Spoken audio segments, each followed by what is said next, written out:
you kind of did a wonderful stint in terms of, a very short span of time. You could, scale up Karza. So, and you had to deal with most of the enterprise customers, right? And it's very tough to do sales in enterprise, enterprise sales. It takes journeys 6 months, sometimes 9, 12 months. And then also many times you don't get success, right? I mean, how did you mastered this art of enterprise sales? And, many of the startups founders in the room, they are actually curious to know how do one becomes a great, salesperson when it comes to enterprise sales? Sure. So I think there were two things that went right for us. First was obviously the product itself. It was a very good product. We were first in the market. We were a category creator, and we kept building. Another thing about the product itself was that it's unlike very very large B2B enterprise deployments. Ours could go live in less than a week.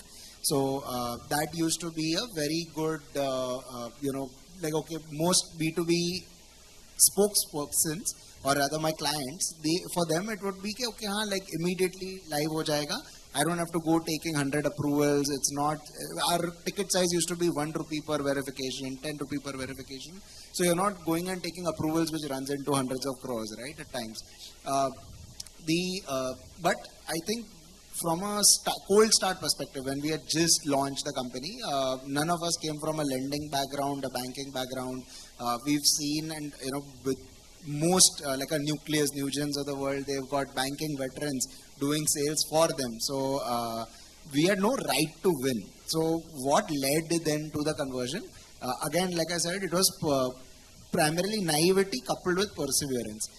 Naivety to the sense that, okay, if I approach someone through LinkedIn, they should be able to respond to me.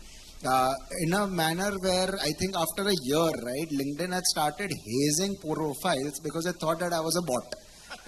Because I used to visit that many profiles in a day, spam so many people, and we didn't even know who my right customer is. It is a risk department, fraud department, digital operations. Matlab, jahan teer lagta hai, nishana maro. So that is what worked in the initial days. The second thing that actually worked in our favor, which I learned very recently, was the manner in which we used to do the sales. So the traditional sales process would have been that, okay, you arrive in the room, you introduce yourself in 1-2 lines, you open a deck and then you run by the deck, right? I didn't know that because I have never taken a demo from someone to know that, okay, this is the actual protocol. So I used to speak about myself, speak about the product at 100 feet level, and straight jump into the demo. That, okay, hey, this is literally the product. आप अपना PAN number बताइए, see I can validate, driving license and so on and so forth. So people used to be like, यार ये बंदा अच्छा है, मेरा 1 घंटे में इसने कोई time waste नहीं किया, आया product दिखाया, price भी बता दिया, and I used to handshake and get out because I used to ask the person that, okay, now tell me, are you going to take this product or no? Then I'll accordingly waste my time on you, right? So that worked. Waste or invest. So waste or invest. So people used to respect that fact that, okay, there is no nonsense. We are very flexible. We used to give top-notch service to our customers. I have only one mobile number that even if someone calls me at 12 in the night, right, I have to pick up the phone so that अगर दूसरा number होगा तो मैं पहला number बंद कर दूंगा तो एक ही number रखा.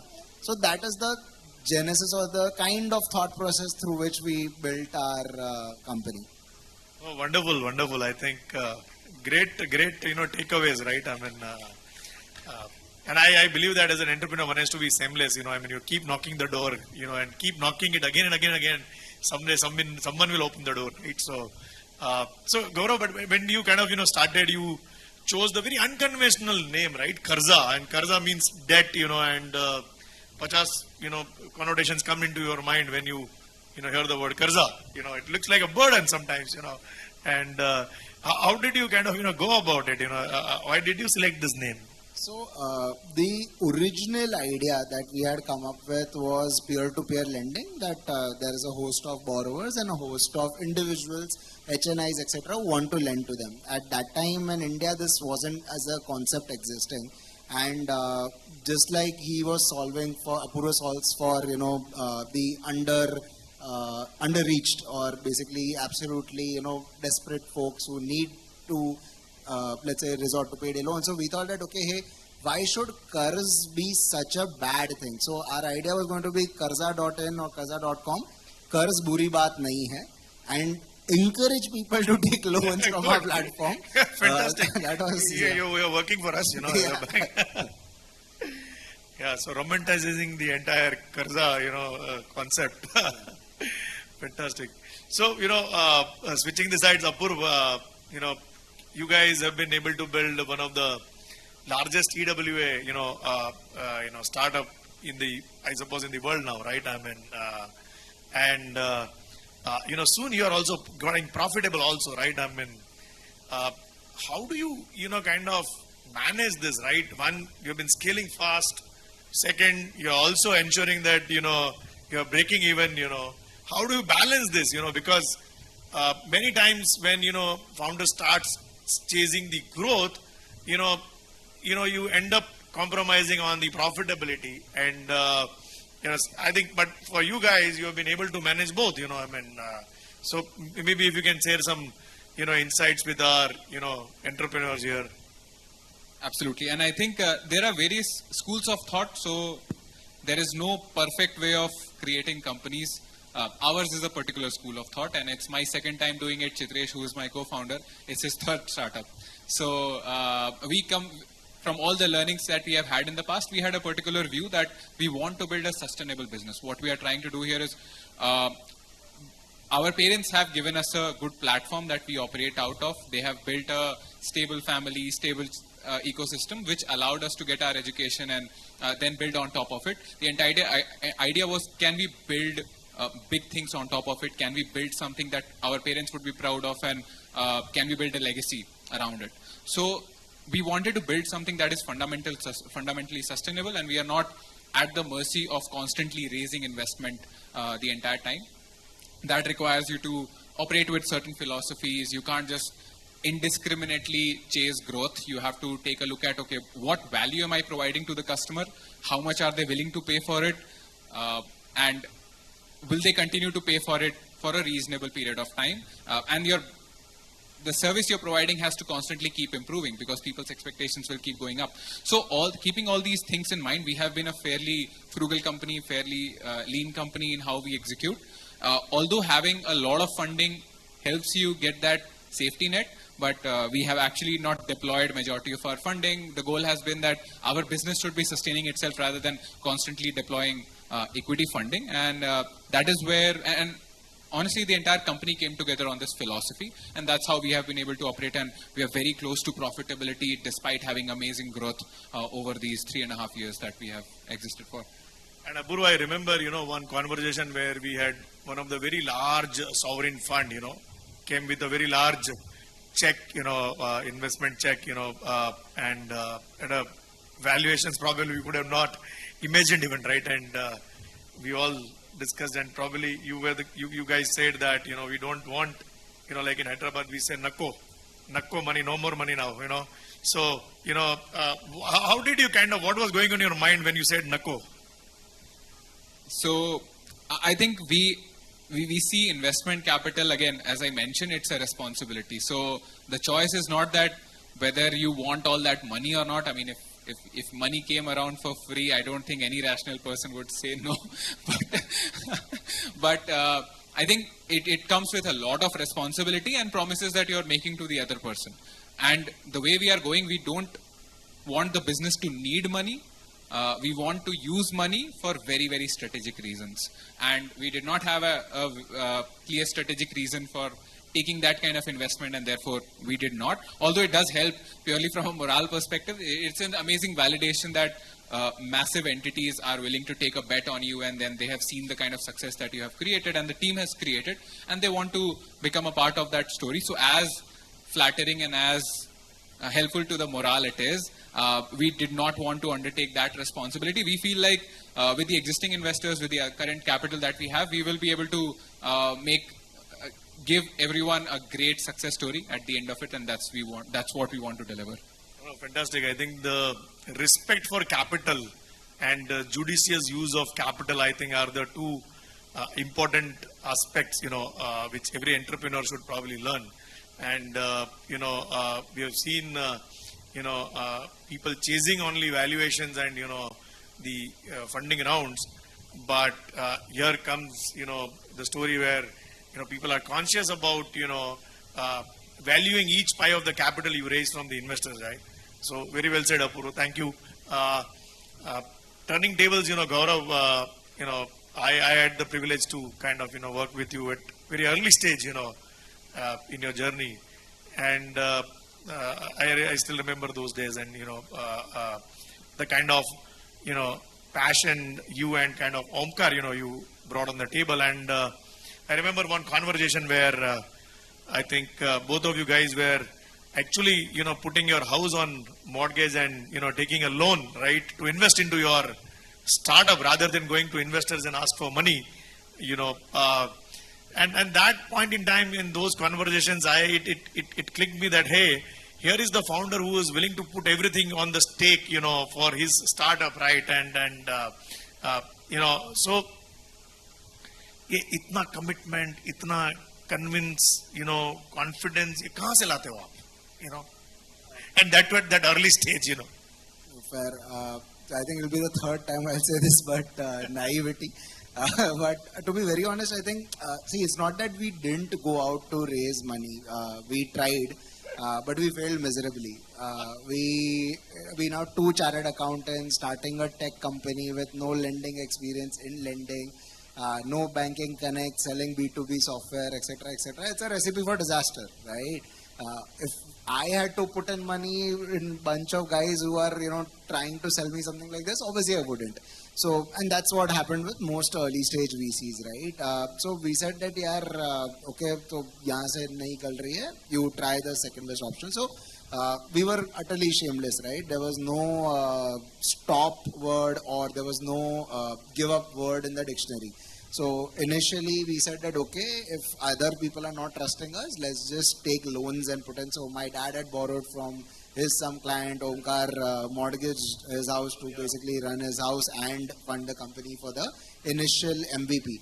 Once we built the MVP, still people are not ready to put in money. I was like, yaar, abhi to bana bhi diya hai, prove bhi kar rahe hain ki aa rahe hain log.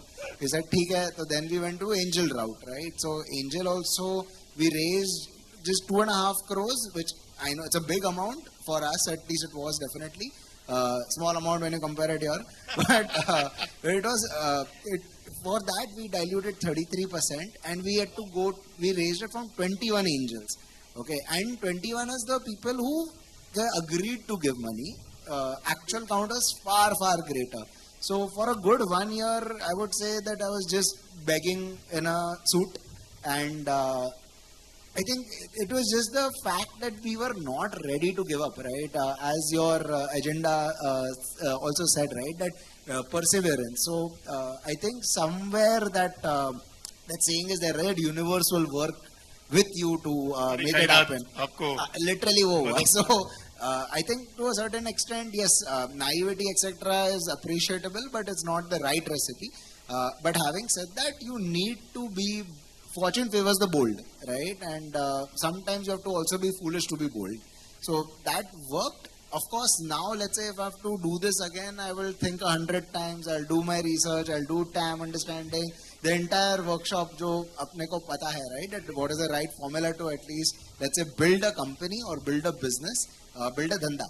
So that is where we then pivoted to. So rather than building a business that would, let's say, bleed even a single rupee, we said, okay, this is the last time I'm going around begging for money. Now I will run this like a traditional Marwadi business. Just focus on unit economics, focus on money, hire only the right amount of people that is required rather than that excess. And this is while our competition is raising 10 million, 15 million, right? So I think that also fueled the fire that if they are doing it and we were not getting that conviction, I will prove everyone wrong. So that is what actually drives, that non-stop aggressive growth charter for smaller business. Fantastic. And let me do some little bit of marketing for ICICI also. You're part of our, cohort, first cohort, very proud of you built in. But what were the initial, kind of early days, how you could, define, those days at ICICI Lab, So I think so we formally incorporated in 15, and I think in 16 or early 17 we were already a part of the lab, right? So for us it mainly gave three things, right? One is validation. That a bank such as ICICI Bank is willing to give us seats, give us access. Second thing was the access, and access not just to capital or basically chance of capital also. It was to the teams within ICICI who could come, see our product, understand, give feedback, right? And at the stage at which we were, that is all that we wanted from our customers. And then third, obviously, would be the another, I would say, mainly new ideas. That okay, this is what you're doing, great.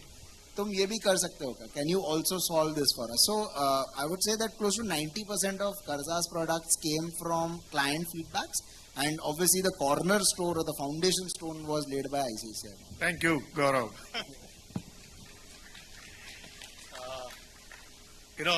Apoorv, so how does one, pitch with the investors, right?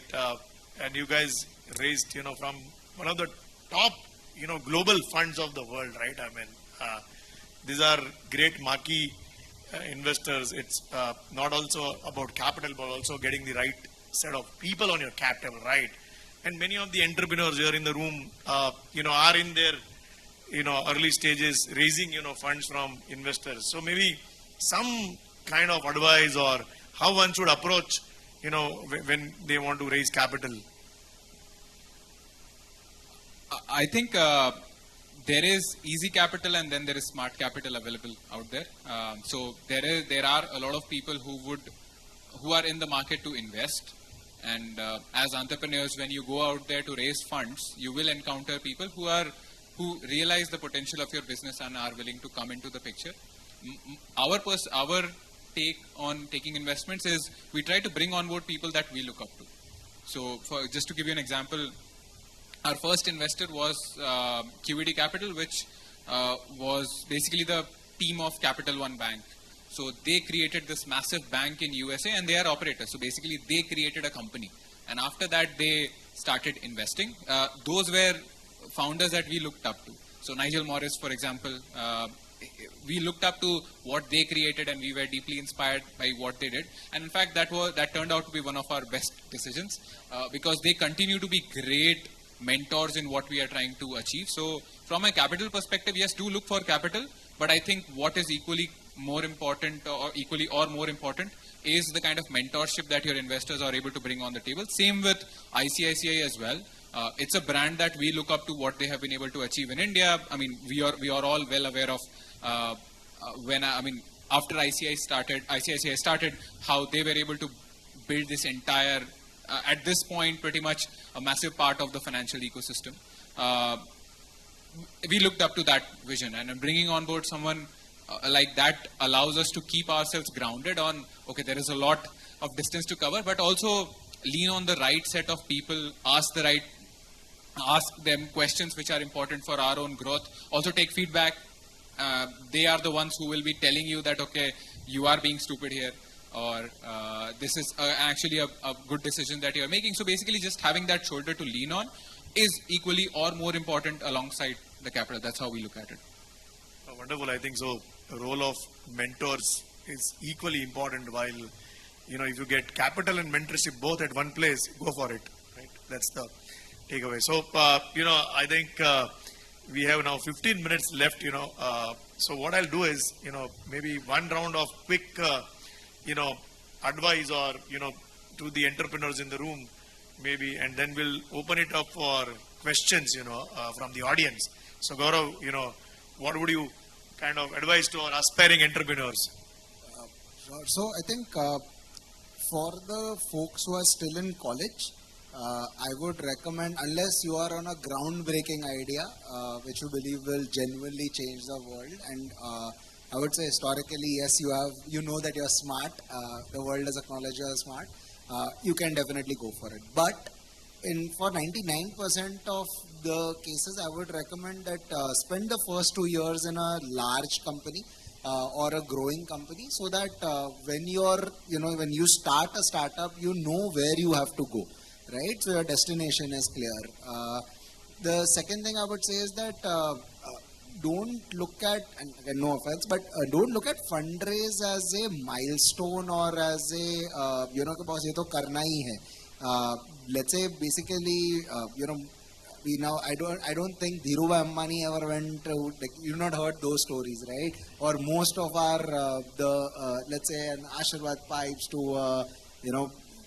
the larger guys, you've never heard rather their stories, okay, ye bande ne itna fundraise kiya, etc. It's a concept that got promulgated only in the last 15 years to fuel growth. So when you're out to raise money, you're doing it because you want to do what could have been done in 20 years in 5 years. So if you're okay with that, then only go out, because it does take a lot of strain on you. It takes time away from your core business. So focus on the business. Of course, you need capital, and depending upon the business model that you will choose, you will need to pump in some money. First is you put in your own money. If you don't have, borrow some money. If you don't have that, beg for the money. And there's no shame in that. Again, one resounding thing, please be shameless. And when I say shameless, it doesn't mean that, okay, you become a nuisance value and stalk someone in the middle of the night. Have those moral boundaries, but be shameless, meaning that if someone has extended you an olive branch, or if you need someone's help, you just go talk. Zyada kya hoga? The person will say that, okay, you are talking rubbish, get out. That person in all likelihood is not going to see you again for the next 10 years, right? Or vice versa. So it's okay to take that kind of a risk, and but till the time you don't take risk, you will never be someone. And that applies to almost in every facet of life. So those are my... Fantastic. Yeah. Be shameless, be proactive, and kind of capital is not the only benchmark. Great. Yeah, Apoorv, coming to you, what are some of the pointers you would like to leave with the entrepreneurs? I'll actually reiterate that one point. The amount of fundraise a company has done is no indicator of success at all. It is purely an indicator of how many promises the founders have made. So, it's a measure of how much pressure the founders are under, as opposed to how successful they are. Yes, it's obviously a token of appreciation that the industry has. Large token. Yes, a large token, absolutely. And it does help you success. It does allow you to move fast, but that is by no means an indicator of success. If you want to look at success, do look at the impact that the companies have made. So how many people's lives have they changed? What kind of societal impact has it made? Ultimately, what kind of value it created for the industry? So that's a quick one. But from a recommendation perspective, I think one thing I have seen a lot of young entrepreneurs do is that they get married to ideas.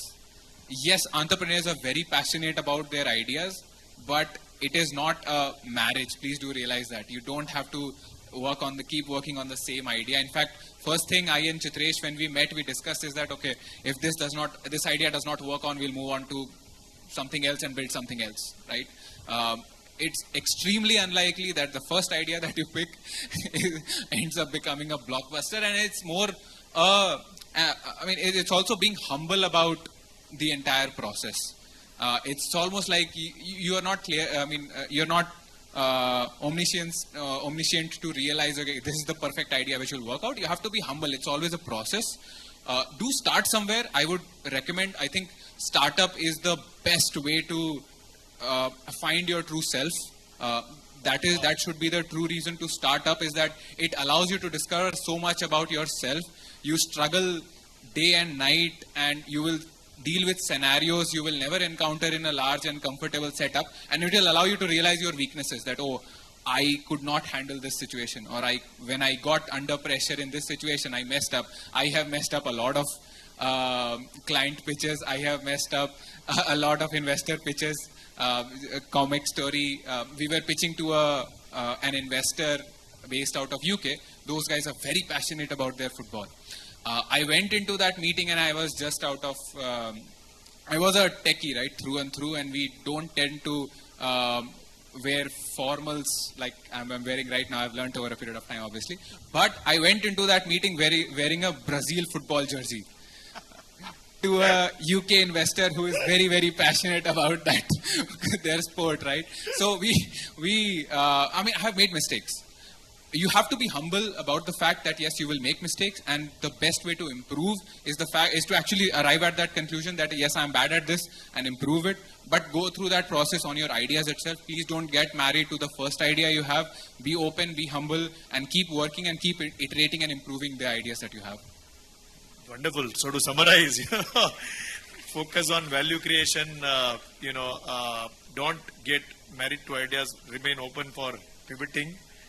And yeah, you will fail. Failures are part of life. Take it in your stride. Take it easy and keep on moving. Yeah. So wonderful. Gaurav and Apoorv now. Great. Takeaways. At least for me. I've penned down some of those, and I'm sure for the audience as well. So what we'll do is we have 10 minutes. We'll keep it open for questions from the audience. We can have mics, please, in the audience so that. Sir, please. And can we give mic to the young boy, Jay Chaudhary? You can take this.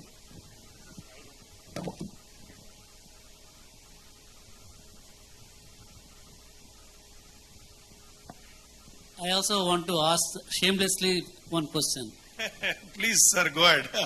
I want to recruit them as our ISF volunteers. They are already recruited, sir. Absolute They have already Absolute done honor. that, sir. Thanks a lot. That was my question. And I request all the budding entrepreneurs who want to start your startup companies, this is the opportunity to ask relevant questions. They are here to help you. Please go ahead. Are there any? Yeah.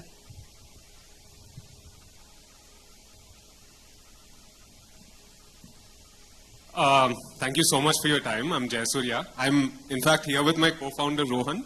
Both of us are started a company called Skillcraft. It's using AR, VR, developing skill development solutions, training solutions. So I think one question that sort of missed out here, I think, was competition, right? We are in a market, tech market, where everyone has access to tech, everyone has access to capital. In such an environment, ideas get copied in like no time, or billions of people get the same idea at the same time, right?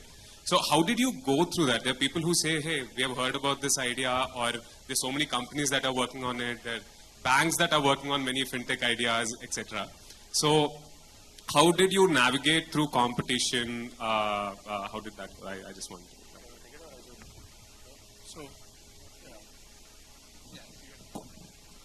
So, See, competition is going to be there. Luckily for us, when we started, absolutely at the start, there was very minimal competition. Even when there was, right, I knew that, okay, the person who is going first will obviously win, but also delivering the maximum value. So, and I'm a more jugadu guy. So I used to ensure that I have the latest pitches, the latest proposals of all of my competitors every 6 months in my inbox. And I used to keep revising my pricing. कि okay, अगर X 5 रुपए में बेच रहा है, मैं 3.5 में बेचूंगा. So if let's say someone else is building something, I used to ensure that my product comes out first. And obviously one of the things was we kept innovating as well. We kept adding new features. So clients used to end up playing catch up with us. That someone used to call us, okay, do you have ABC service? And we should be like, yeah, 3 महीने से live है. These clients are also live. So much is cost. अब बताओ क्या करना है. So on that call itself, the clients should be like, oh my God, I've already late to this party, right? So create those kind of FOMOs. See, you need to invest in a very when I say aggressive, it doesn't necessarily mean aggressive behavior, but aggressive mean hungry.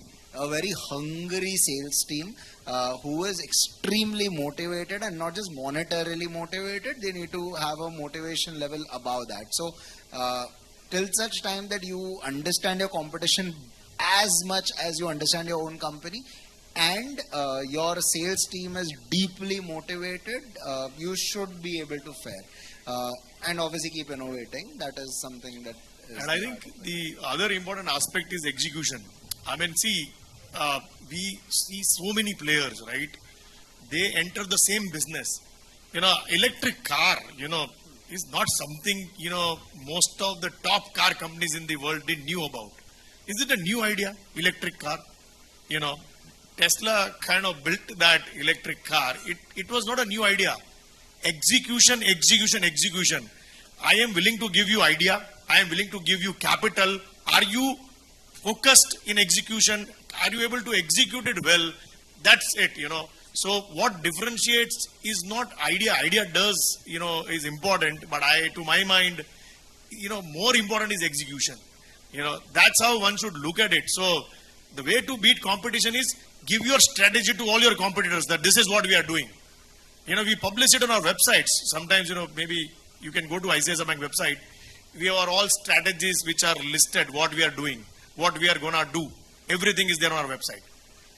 We have believed that the way we will be able to execute, you know, nobody will be able to execute. So I think beyond a point, one is to move away, you know, from the fascination of having, you know, I have this great idea. What idea is, you know, if you don't take it to a logical conclusion and not execute it, what it will be, right? So stay focused on execution. Can you execute, you know, far better than anyone else? I think you are on the game, you know, you will win the game, right? That's how. And I think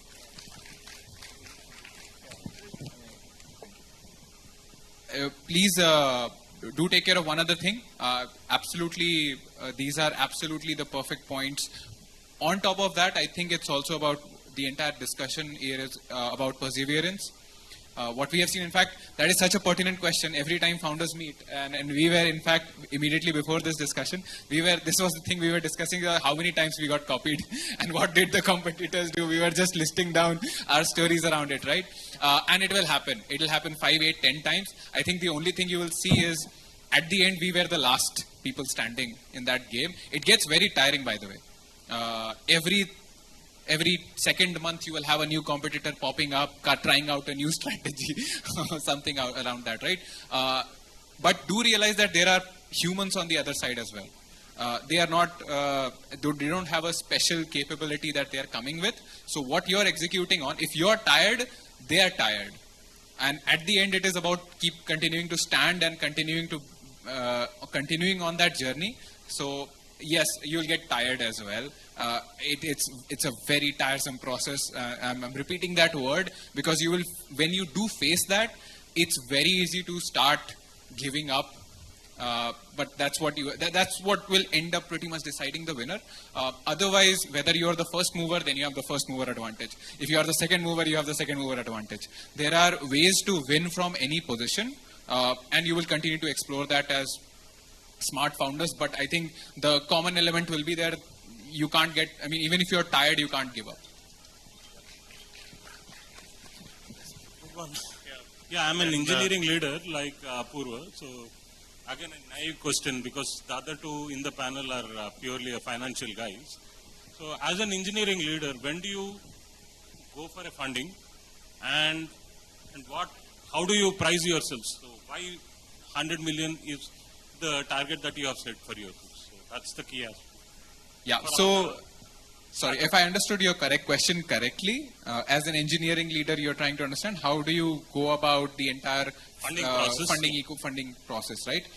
It also depends on what ecosystem you're a part of. If you are in deep tech, for example, you could have purely a completely tech background and then also have a claim to success, and then you can actually work hard and achieve that. But if you're going into an ecosystem where sales is one of the biggest criteria for success, I would highly recommend having the right co-founder. Going at it alone, startups is gets crazy hard. Absolutely lonely. It's painful at that. And you need to have the right kind of team setup. In fact, again, from Refine's journey perspective, when we started Refine, we did not agree on the idea. We had an inkling of the idea that this is what we would work on, but the primary thing was to actually decide on the right co-founder. I and Chitresh could have worked on 15 different ideas. That was the most important part because we were looking for complementary skill sets. And that was the requirement that the industry had. We needed a bit of finance background, a bit of technology, a bit of, and a lot of sales, and a lot of being able to out there and raise funding. So I would highly recommend, please do invest time in finding the right co-founder. It's going to be probably one of the biggest reasons you will succeed. Fantastic. We can have a last question, and then we'll kind of wrap it up.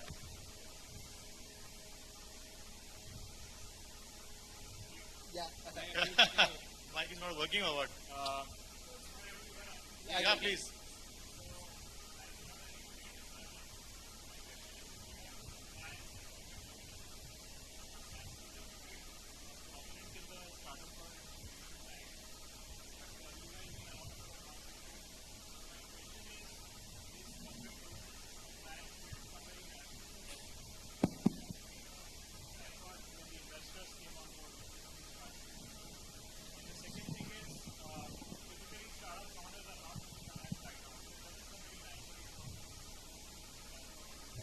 So just to repeat the question for everyone and to get it correctly, that number one, when and what is the role of corporate governance and compliance given what has been happening in the startup ecosystem recently? And second is that, especially from his perspective, because being a technical founder, how do you go about compliance and governance, because that's not your fundamental domain? Yeah, I mean, basically, you did it because you were forced to, or did it start from day one?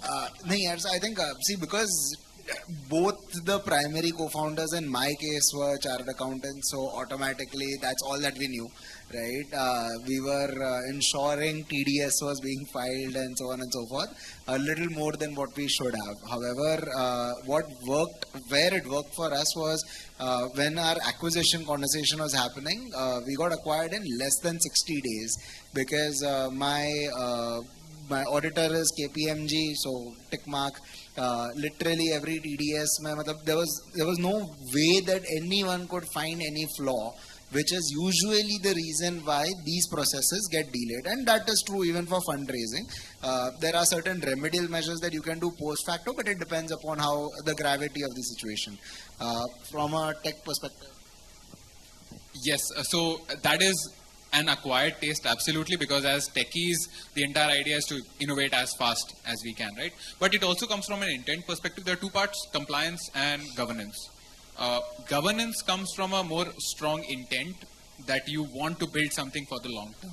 How can you have bad governance in that? And that's something any founder who deeply cares about their company would be dead scared of getting wrong. So something to the point that, okay, the vendor payouts which are going, are they following the right protocols as well, right? Is there, if I am getting my friend involved, it doesn't seem like the right thing to do purely from a governance perspective, right? Is there any conflict of interest? Have I done the best thing that I have for my company rather than looking at my own personal interest? So that comes from a very strong intent perspective. Compliance grows with as you grow. For example, at ICICI level, you will probably have RBI having a small office in your right. In our case, it grew over a period of time. So when we started, obviously you have to meet the basic norms, and then we got our own NBFC, so we got regulated, so we have to meet those norms. And if we continue at our trajectory, at some point we'll be a mid-layer and a large NBFC, and at that point the norms will continue to change. So that will be as per RBI's requirement, and all those are for good reasons. But the governance is stronger intent rather than compliance. And it's also about, what happens is that as a founder, you juggle with so many things, right? You want to build product, you want to build tech, you want to build team, and somewhere, compliance takes a back seat, right? Because that's not the priority. You are fundraising and so many things are juggling, right, Amen? So I think the way we kind of, try to put it as a practice is that, hey, compliance is basic hygiene, right? It has to be from day one. It's not something that you'll figure out 2 years later, 3 years later, and as founder, let me first focus on my business. These things are not important. We'll figure out later. I think that approach doesn't work, right? It has to be as a part of the culture from the day one. Small question. I'm asking this as a PhD scholar. With regard to entrepreneur and VC. Can we take this offline if it's okay with you, because he has to catch a flight? No or you kind of, convince him to stay back and... It depends on him. Can, decide that. We'll take it offline, Thank you. And you guys have been a wonderful audience. So one clap for all of you, and all the entrepreneurs in the room, Once again, I want to thank, Jay, for putting us, such a fabulous... I am behind you. Sir. Here. Thank sir, you. Thank you so much, sir. We are truly humbled, with the kind of efforts you are making, and for let me tell you, Hitesh, for startups point of view, in the entire ISF journey, this is the best session so far what we have witnessed. Thank you, sir. Thank This you. Thank this you. what is required for all our budding entrepreneurs or current entrepreneurs. I think what you people have done, great job. Thanks a lot. Thank you. Let me tell everybody, though I know Hitesh for the last so many years, he was helping me when I was setting up the FinTech Valley, Visakhapatnam, when I was the Special Chief Secretary in Government of Andhra Pradesh. I knew that he is having some role in ICICI Bank, helping some startups. Only to that extent I knew. Recently, we wanted to have a curtain raiser event in Bombay. You know, all of you know that ISF, we don't have money. We are a poor foundation. I told Hitesh shamelessly again that Hitesh, we want to have a curtain raiser program in Bombay, but we don't have money. How do we do that? Sir, don't worry at all. You just come, everything I'll manage, and including flight tickets to us, accommodation, everything was managed, and all the key people, all the great CXOs and so many multi-billion-dollar startups, they were all invited for the ISF curtain raiser. During that time, I actually saw the Viswarupam of Hitesh. See, he took me around his incubator. Then wherever I went and I was talking to those people, how did you land up here? No, sir, the kind of mentoring what we are getting, the guidance what we are getting, always Hitesh is available, hand-holding, what is the problem, where do we require. This kind of mentoring, hand-holding, I have not seen anywhere in the globe as far as the incubators and accelerators are concerned. No wonder I came to know that there are several unicorns in his under his umbrella in ICICI incubator in Mumbai, and several unicorns, unicorns also in the pipeline, like people like what we have witnessed. That's when I requested Hitesh, this knowledge is required for a lot of startups. Why don't we have a fireside chat with some of your entrepreneurs? And readily agreed. I think Hitesh, I am really thankful to you for helping ISF. And also I want to thank you for accepting my invitation to become ISF volunteers. You know the role of ISF volunteer, right? I am not going to leave you. Once you are connected, that Hitesh knows, right? Now, not only you have to help the startup companies, since you are already successful entrepreneurs, not only mentoring, maybe money also you have to give, and also find a market also for them. These 3 M's we keep telling: mentoring, money and market. Those 3 M's you have to provide under his guidance, because Bombay market is very difficult for many startups, particularly all the banks are there, and I think a lot of fintech companies, they struggle to get into that ecosystem. That's where we have to take advantage of what Hitesh has created there. Thank you so much, Hitesh, for... Sir, truly humbled, sir, truly humbled. And, I think all As a famous saying in Hyderabad goes, startup loga se pange nakko lo, बैगन में मिला देंगे.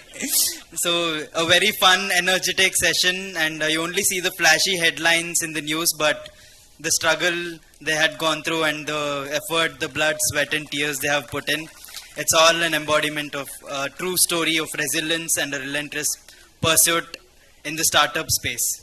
So thank you, gentlemen, very wonderful session. We have Momentos. Momentos, sir, for a minute. Momentos. Okay. We are also using this opportunity to exchange MOU with ICICI Bank. This is how JAGAR works. MOUs happen over a minute, over time. So, thank you ICICI Bank for your partnership with ISF. Looking forward.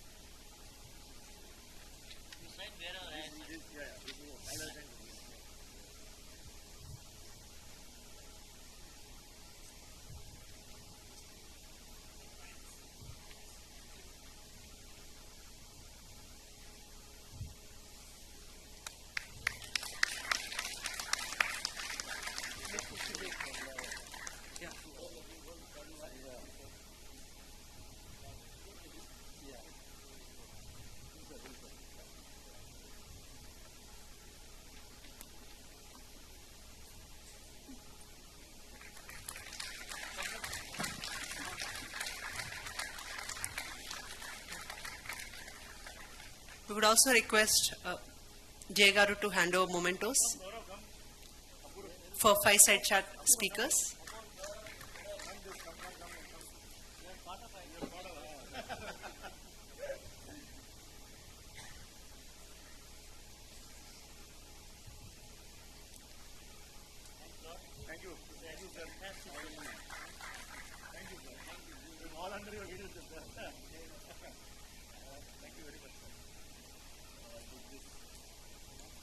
I was happy to see this young boy Nachket. Originally this MC part was supposed to be done by Vishala Garu. Mothers are always mothers. So what she has done is she has given this opportunity to her son Nachket, and then we are very happy to see how he is hosting. We are looking for many more young boys and girls to come on to stage and then make this ISF successful. Congratulations, Vishala. That is within 30 minutes of the training. Now that we are done with the Fireside Chat,